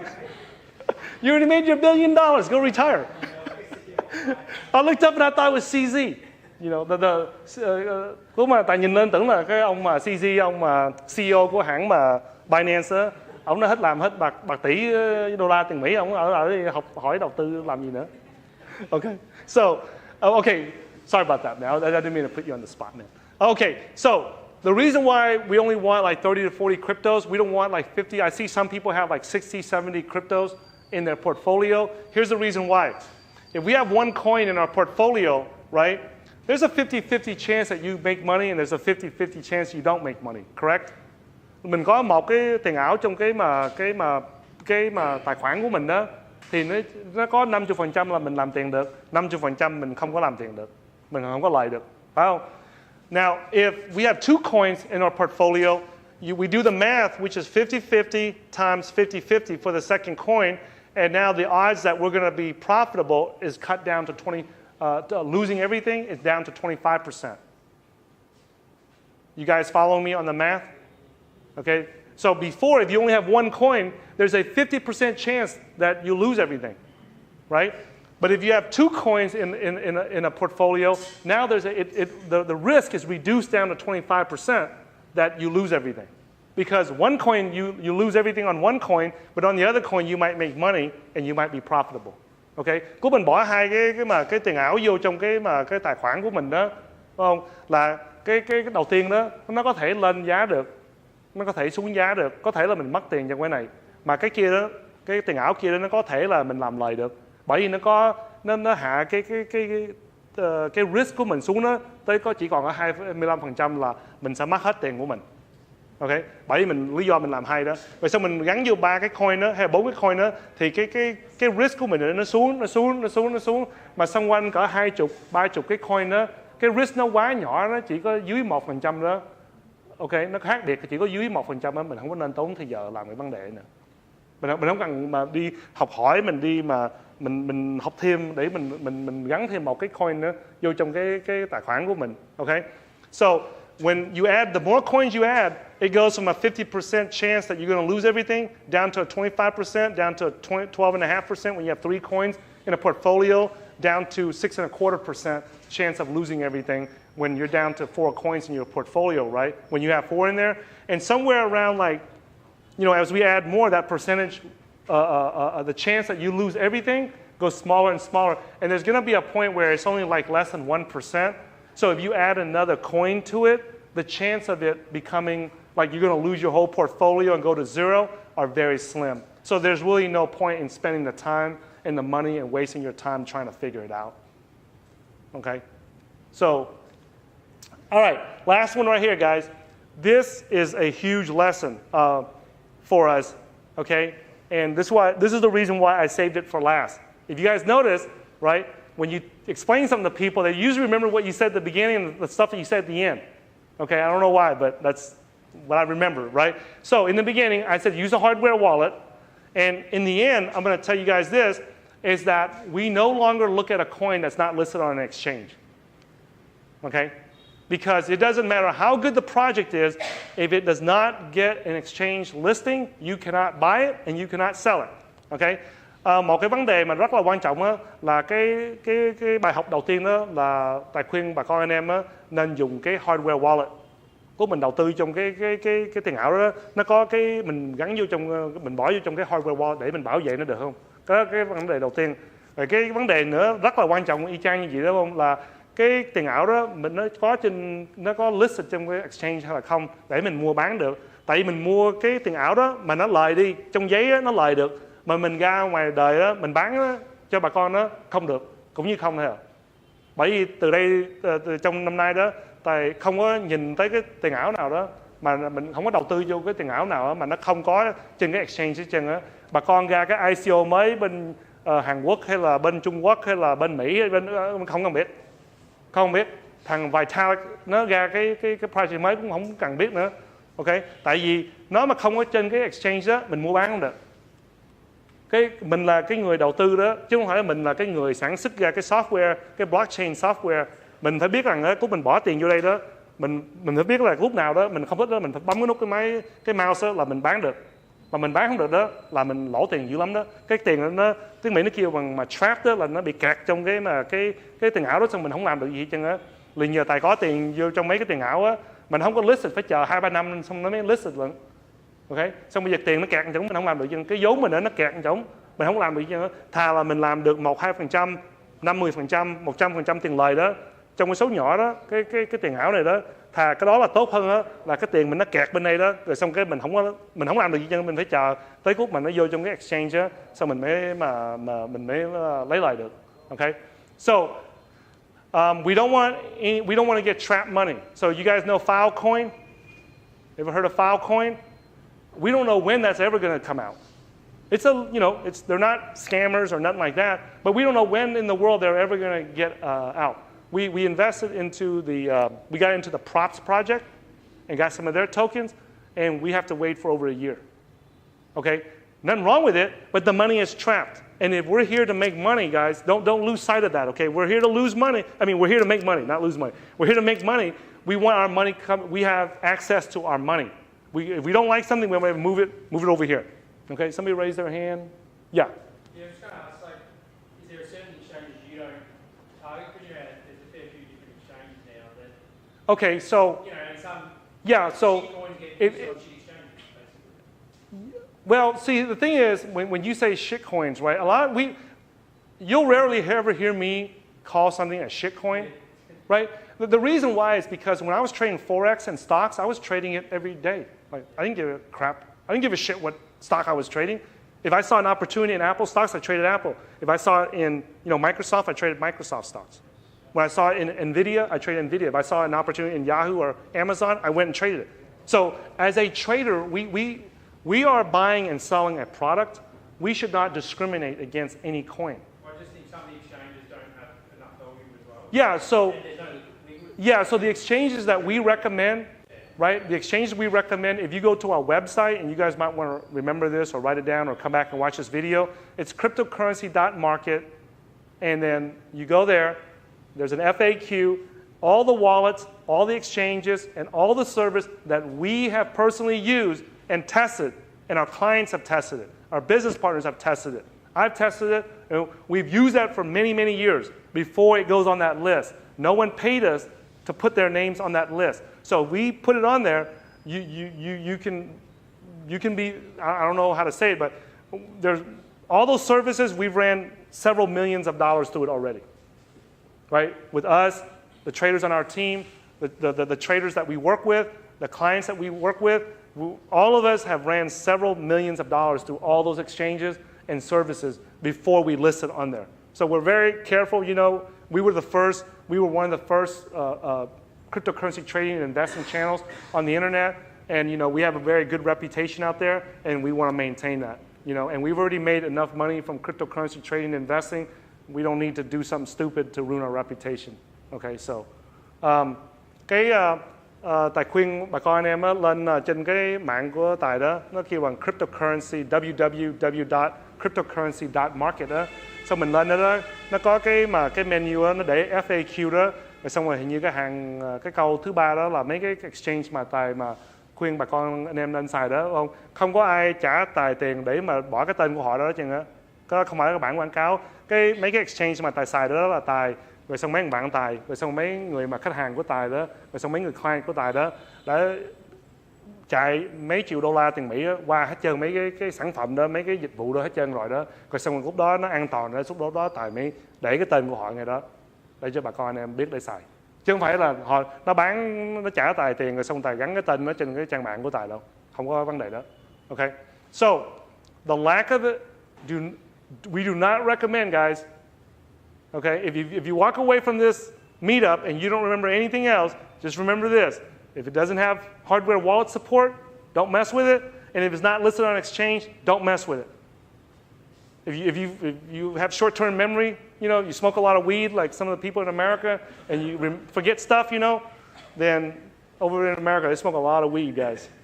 All right? I don't. I hate, it doesn't do anything for me. Okay? Okay, so, all right. Any questions from anybody, guys? Yes. Cho em hỏi là cái lượng căn trong cái portfolio của mình bao nhiêu thì không phải là 30, 40 thì là bao nhiêu? Em hỏi sao mình nên lấy bao nhiêu tiền của mình? Thì em nói là bao nhiêu coin trong cái portfolio của mình? Thì 30 tới 40 là đủ rồi. 30. Thí dụ như em liền giờ chỉ có 10 thôi, thì mình có patience đó, từ từ xong mình học hỏi đó, xong cái nào mình thấy mà nó tốt đó thì mình mới gắn vô cái portfolio mình bỏ vô cái portfolio mình. Okay. So the question she asked is how many coins ideally how many coins does a person want to have in their portfolio? And from what we've tested, so we test everything before we talk about it, guys. Okay. Tại trung bình đó là Tài thử cái vấn đề đó trước khi Tài chia sẻ với người khác, xong mình thử cái sai lầm nó ra làm sao, hay là cái thất bại làm sao, thành công làm sao đó, thì lúc đó xong Tài mới chia sẻ lại. Còn chưa làm á Tài không có chia sẻ đâu. Ok, nhớ nha, cái gì mà Tài nói đó không là Tài đã làm, hay với mấy bạn Tài với lại khách hàng của Tài đó đã làm rồi đó, xong lúc đó mới chia sẻ với bà con anh em. Còn mà chưa làm đó không bao giờ mà Tài mà mở miệng ra để nói đâu. Tại vì mấy luật sư bên Mỹ đó, nó rất là nó kỹ lưỡng vụ đó. Tài nói gì mà xong rồi nó hỏi giấy chứng minh đâu, chỉ chứng minh coi mày nói mày làm này phải không, đâu chứng minh đây, mày nói mày bán declare, mày nói mày mất hết 38 bitcoin đâu chứng minh đây. Bởi mình phải bỏ chứng minh ra, bởi vì Tài không có nói mấy cái vấn đề mà mình chưa làm. Okay. Rồi so the question she asked is, if we ideally we want 30 to 40 coins. And if for some reason if we're a beginner, we only start out with like 10 coins, then I would say be patient and start slowly adding new coins to the portfolio. Okay, so don't hey, Ty said that you need 30 coins, and run out there and just buy the first 30 coins on the list. Okay, so any question? Yes.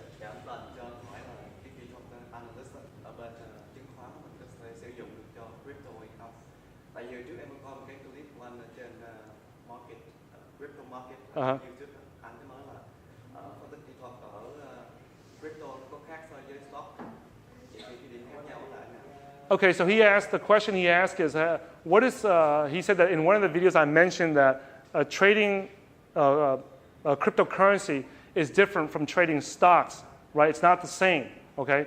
And the difference is that the stock market is mature. Like it's very, very mature. The technology to buy and sell stocks is very, very mature. Okay? The only thing that's missing from the stock market is the confirmation. Like the settlement, the clearing and settlement, that's too technical, but the clearing and settlement, how long it takes for them to clear and settle a transaction, that takes a long time and that can be improved on with the blockchain technology. But everything else about the stock market, the Forex market, the oil, the commodities market, it's very, very mature. Like there's thousands of eyeballs checking to make sure there's, the police and everybody, they're checking that every day to make sure that everybody's playing by the rules. Nobody's trying to cheat nobody, so they're watching it very carefully in America, okay? But in the crypto market, the technology to sell short is not there. All the rules and the regulations is not there. Like I see a lot of transactions, fake trades. In most of the exchanges outside the US, I see tons of fake trading. That means that the exchange is buying and selling to make it look like they're a busy exchange, but the reality is they're not. And the people that don't know how to trade, they don't see that, right? They don't know how to understand that when they look at the transactions come through, their eyes can't tell that those are fake transactions, okay? They can't tell it's fake volume, okay? So it's not a mature market. So some of the strategies that work in the stock market or in the Forex market, you don't want to bring it over to the cryptocurrency market because the market doesn't have the infrastructure and the technology there for it to be effective, for you to be profitable. Thì cái câu hỏi mà em hỏi đó là cái khác biệt giữa cái mà mình mua bán cổ phiếu á, với lại mua bán mà tiền ảo nó khác nhau là làm sao đó, đúng không? Cái khác biệt mà lớn nhất á, là trong cái mình mua bán cổ phiếu hay dầu mỡ hay là vàng đồ đó, đúng không? Thì mấy cái vấn đề đó bên Mỹ đó nó có nhiều tụi cảnh sát đó, nó xem nhà nước rồi đó, nó coi, nó xem kỹ lắm, là nó không cho người nào chơi ăn gian hết trơn á. Rồi xong mình vô đó mình đầu tư vô cái vấn đề mua bán cổ phiếu đó, nó rất là an toàn hơn. Mà em mà không có biết á, thì dĩ nhiên em sẽ mất tiền đúng không? Mà thí dụ như em biết đi thì cái market đó nó rất là an toàn hơn là mấy người khác, ok?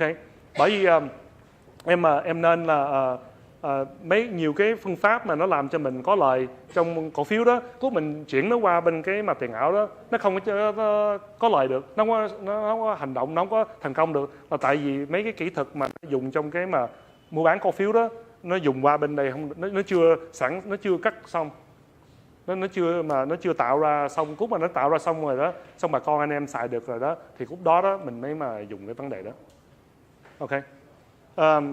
Let me get his question first, and I'll get yours. Yes. Okay. Do you then publish which exchanges? Yes.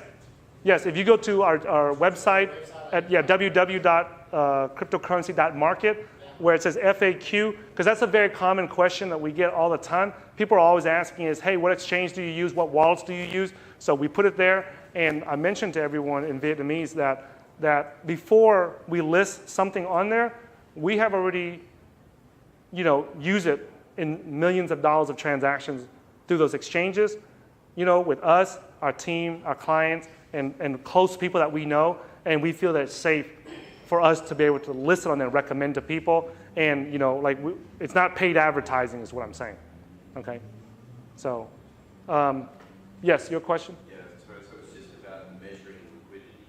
So in terms of, because of the fake volume, are you only looking at highly regulated exchanges? So for example, in the US, you wouldn't really concern yourself with decentralized exchanges? No, the decentralized exchanges, guys, it sounds good in theory. It'll work for if you trade a smaller account. If you use a decentralized exchange, and let's say your portfolio is less than $100,000, really about less than $20,000 or $30,000 in your portfolio, then a decentralized exchange makes sense. Because anytime that you can maintain privacy, even if, let's say that over here my transaction is not private, okay, and my transaction cost is 1%, but over here my transaction cost is 10%, but it's private. Nobody knows I made that transaction. I'm going to pay the 10%. Okay, so if someone is only buying and selling $100, $1,000, $5,000 worth of crypto, I would use what's called an instant exchange, like Changely, or one of those that doesn't require you to submit your identity, your passport, and your name, and your address, and everything. That is just for privacy. Like, it's nobody else's business what you do with your money. That's what I believe. Okay? Thì lúc mà bà con anh em mà mua đầu tư vô trong mà tiền ảo đó, mình chỉ đầu tư thí dụ như $10, $100 tiền Mỹ hay là 1.000, 5.000 đô la tiền Mỹ đó, đúng không? Thì mình nên dùng cái mà exchange, nó kêu bằng cái instant exchange đó, và nó hoạt động ngay đó liền bây giờ. Ok, mình mà cái weakness đó, cái disadvantage đó, không, của cái instant exchange đó, là nó không có đủ mà volume á. Thí dụ như mình muốn mua 100.000 tiền ảo đó, phải không? Mình mua không được, nó rất là khó. Mình phải mua mỗi một ngày 1.000 đô la, mỗi một ngày 1.000 đô la, hay là mình mua nguyên một ngày đó 1.000, hay là 100, mua 3-4 ngày gì đó, hay là mua 2-3 tuần lễ gì đó, xong mới mua được hết chân 100.000 đô la tiền ảo đó, rồi xong rồi nó bực mình lắm, rồi xong rồi cái slippage nó rất là cao nữa. Của mình làm gì đó, cái slippage nó cỡ tới mà 25-30% lận. Bởi có tới cái mức đó mình chỉ thà mình mở cái tài khoản trong cái exchange nổi tiếng đó, rồi cái exchange mà bà con anh em biết đó, rồi xong mình chỉ mua bán trong đó đi. Ok, yeah.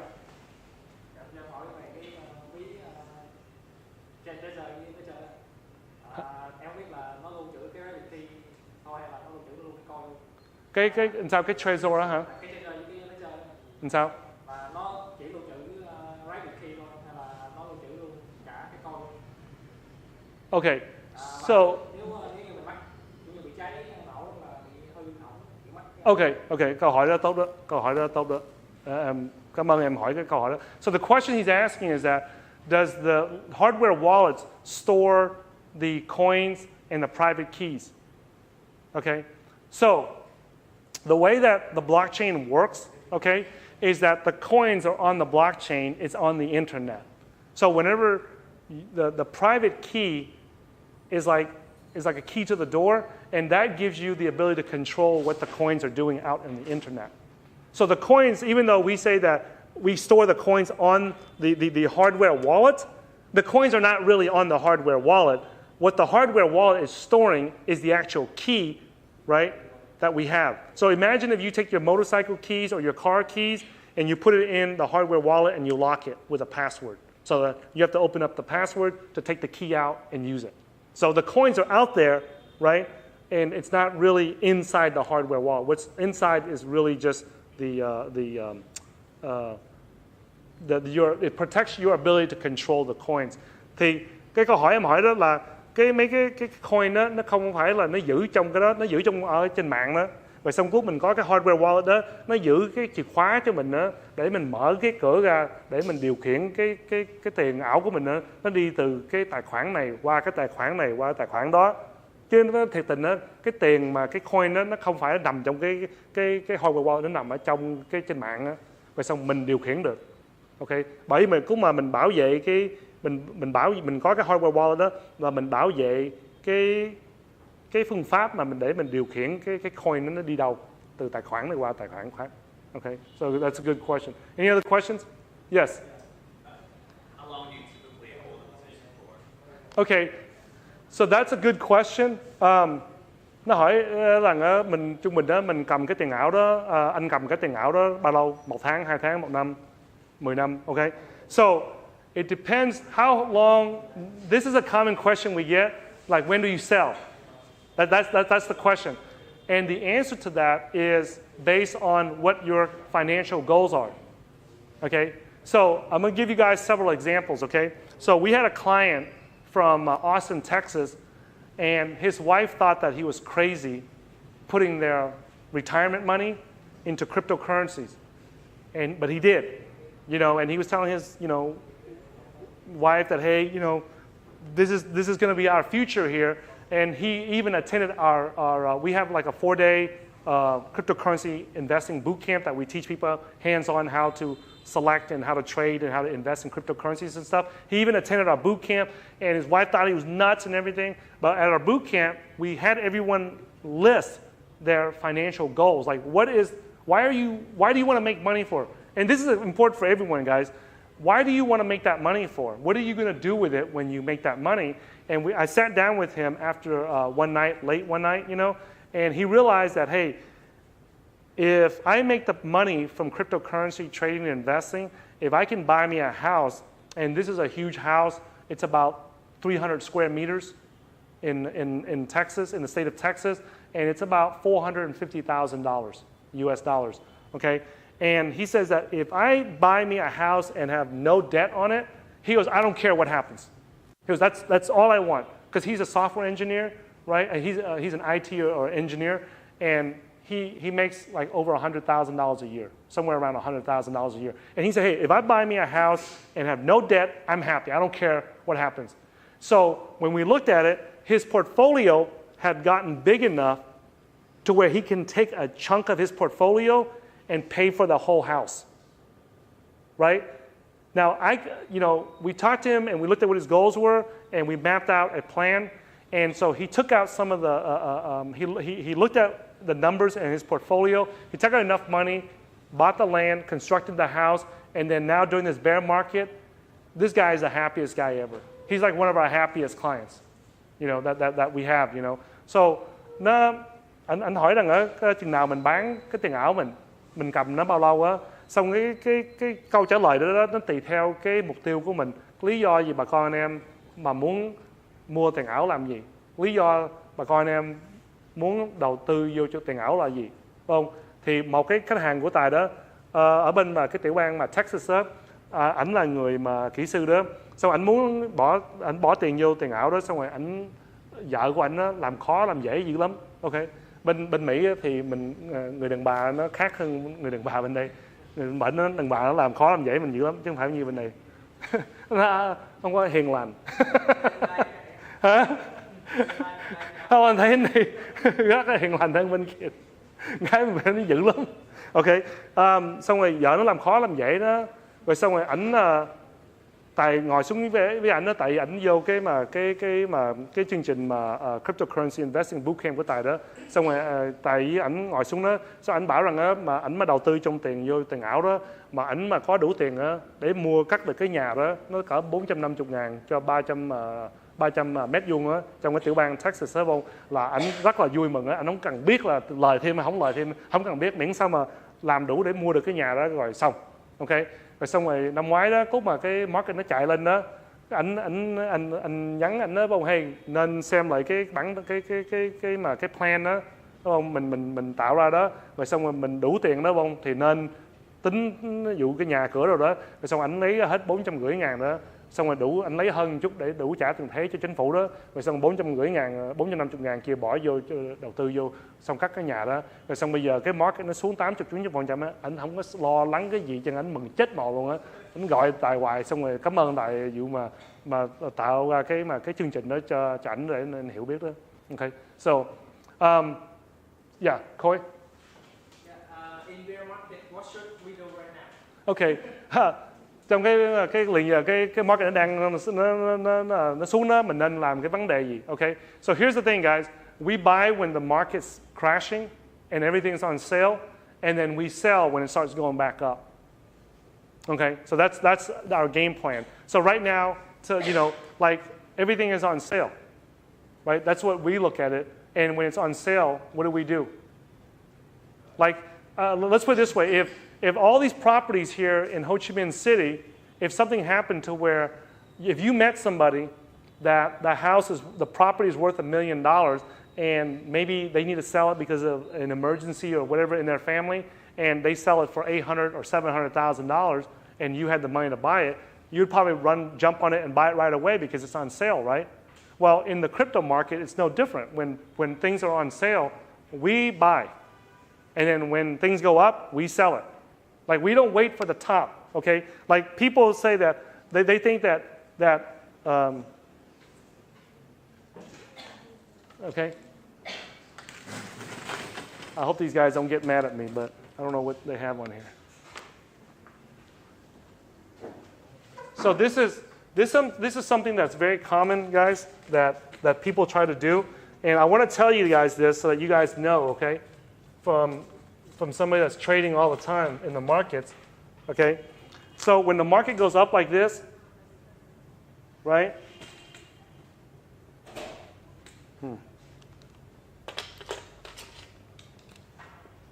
So when the market's going up like this, okay, most beginners, if you're a beginner, if you've never been taught how to trade and you're not a professional trader, okay,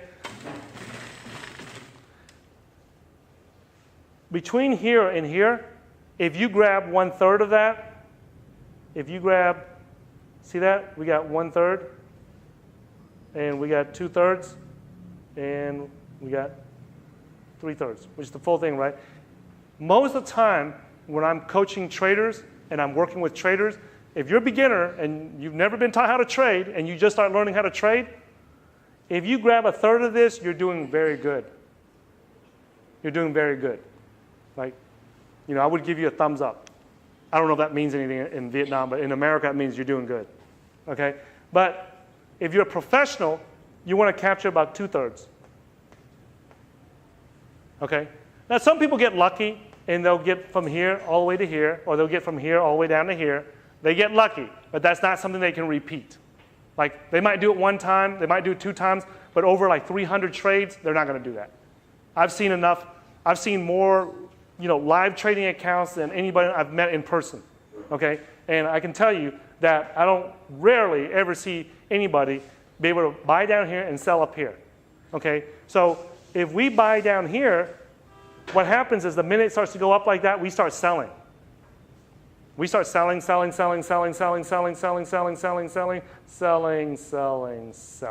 Then we stop the selling. Okay? So we don't wait to get up here. Because what happens when it's up here? Think about this, guys. If you want to sell something, right, what is everybody else? If you're selling something, what do you need? Buyers. What's everybody doing right here? Yeah. So you're selling, and everybody's trying to sell too. You know that, what is that called?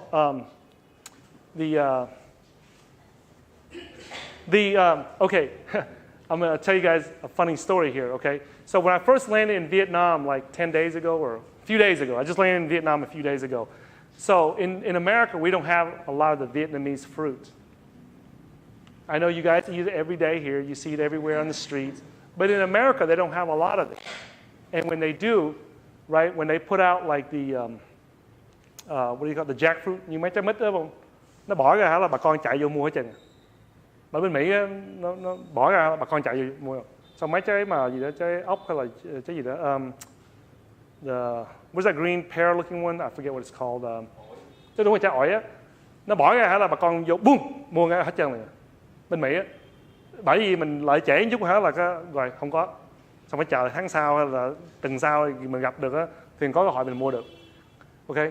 So, when I landed, I came out of the airport, I was just bebopping down the street. Right? And I see the lady selling the fruit. Right? So I walk over there, and I see, man, she got jackfruit, she got, you know, dragon fruit, she got all kinds of fruit, you know, a durian, and then she got the pear-looking one. Oh, yeah? Man, I said, let me try some of that. I got the video up. You guys seen it. You guys seen the video I put up. Man, I started eating it. I started buying it and everything. Right? And then after I bought it, I had a big old bag of fruit, and I came home. And then I got into the hotel. And I look outside the hotel, and there's a fruit stand here. There's a fruit stand there. There's a fruit stand there. There's a fruit stand there. There's a fruit stand there. Everywhere outside my window, I see fruit stands everywhere. And I go, man, I think I paid too much for this. Right? I should have paid lower, you know. But you know, why? Because there was a lot of supply of fruit. Right? There's a lot of fruit out there, so the price of it goes down. But in America, the price of that fruit is really high, okay? Because there's not a lot of it. So right here, when I'm trying to sell, and everybody is selling, there's a lot of supply out there. There's a lot of, you know, coins to be sold. So people that are buying, they're going to like, you know what? I'm not going to buy right here. I'm going to wait until it goes here and then buy it. And then there's other people going, I'm going to wait until it goes here and then I'll buy it. So you're not getting a good price. Where are all the buyers at right here? They're right here. You see this? So the minute that you hit fill, right? So that separates the professional traders from the amateurs. The amateurs will sell over here when everyone is selling. So remember earlier I said that 25% slippage right here? Right here? Right here? Remember that 25% slippage? So when I ask people when they sell and they say, hey, you know, they don't know how much they got slipped, or if the professionals will sell between here and here. And that way the slippage is very low because they know that it's more important. It's more important, like we have I know a guy, he sold like $2 million worth of NEO, okay, into US dollars, and he got a quote. He saw that he was going to lose 12%, and boom, he took it right away. Okay, so he had 2 million, right? 2 million US dollars in profits on NEO, and he wanted to sell that, and he looked at it. He called around and got good prices, but he was going to lose 12%, and he took that right away. He didn't hesitate because he knew that he'd rather lose 12%. So that means that he walks away, right? And 12%, he loses about minus $240,000 USD to make that transaction. But it was okay, right? Now, I looked at him, and then he was selling it like right here, somewhere right here. The next day, right, if he waited one more day, it would have went down to here, and he would have lost more than that. He would have lost $600,000-$700,000. So he'd rather take the $240 slippage, the $240,000 slippage on that, than to wait till the next day, lose another.